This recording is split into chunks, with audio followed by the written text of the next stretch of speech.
síndrome metabólica é muito comum hoje em dia, como eu já disse, e muitos estudos mostram que de 20 a 25% da população tem síndrome metabólica, tá? E a tendência é isso aumentar cada vez mais por causa do sobrepeso e da obesidade que vem aumentando muito, tá? Então tá crescendo muito a questão da síndrome metabólica, tá? Na população.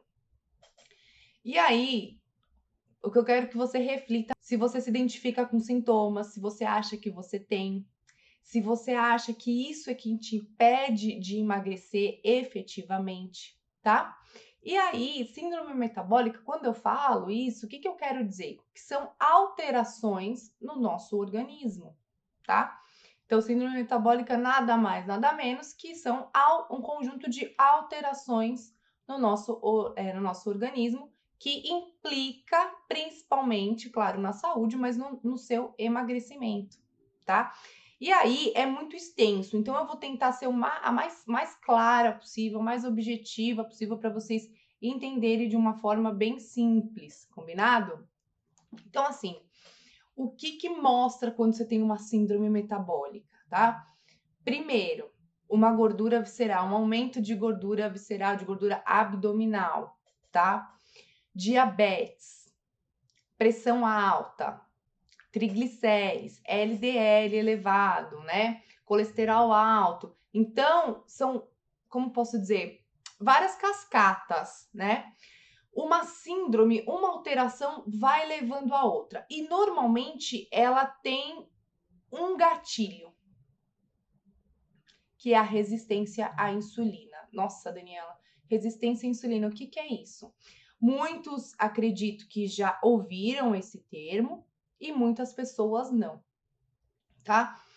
Muitas pessoas já fizeram exames de insulina e outras pessoas não, tá? Então, para quem não sabe, eu vou explicar aqui brevemente, de uma forma bem didática, o que é a resistência à insulina, tá? Assim, a resistência à insulina, ela se dá pelo fato da ingestão, de você ingerir muito carboidrato, tá? E, gente, quando eu falo em carboidrato, esse carboidrato, ele vem de várias fontes. Então, de bebida alcoólica, pão, macarrão, as massas em geral, né? Doces e até frutas, né? Então, quem consome muita quantidade desses produtos, né, desses alimentos que eu falei, tem uma grande chance de desenvolver uma resistência à insulina, tá? Então, a resistência à insulina nada mais, nada menos que é o excesso, a sua alimentação em excesso em carboidratos, né? E só para vocês entenderem, a insulina ela é um hormônio que é secretada pelo nosso pâncreas quando nós comemos carboidrato. E com o excesso de carboidratos, o pâncreas tende a aumentar a produção da insulina para dar conta desse excesso, né? Então, ela vai lá, leva para a célula e aí faz toda a metabolização. Então, o pâncreas ele tem uma demanda muito grande da produção de insulina. E é muito engraçado, né? É interessante porque tem muitas pessoas que até têm uma alimentação boa, até têm uma alimentação saudável, né? E aí, vira e mexe, o peso fica ali na balança, oscila 1 quilo para mais, 1 quilo para menos, mas não sai dali. A pessoa tende a fazer de tudo para emagrecer e não sai disso.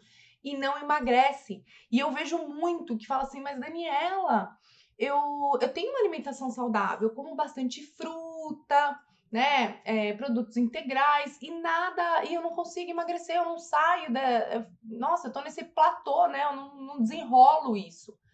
E o que acontece, gente? Fruta em excesso, por mais saudável que seja, às vezes não te faz tão bem, né, porque as pessoas falam assim, A hora que eu pergunto, né? Vou perguntando da questão da alimentação, eu vejo que as pessoas até comem bastante fruta. Aí sempre me pergunta, mas fruta não faz bem? E aí a resposta é aquela resposta polêmica, né? Depende, tá?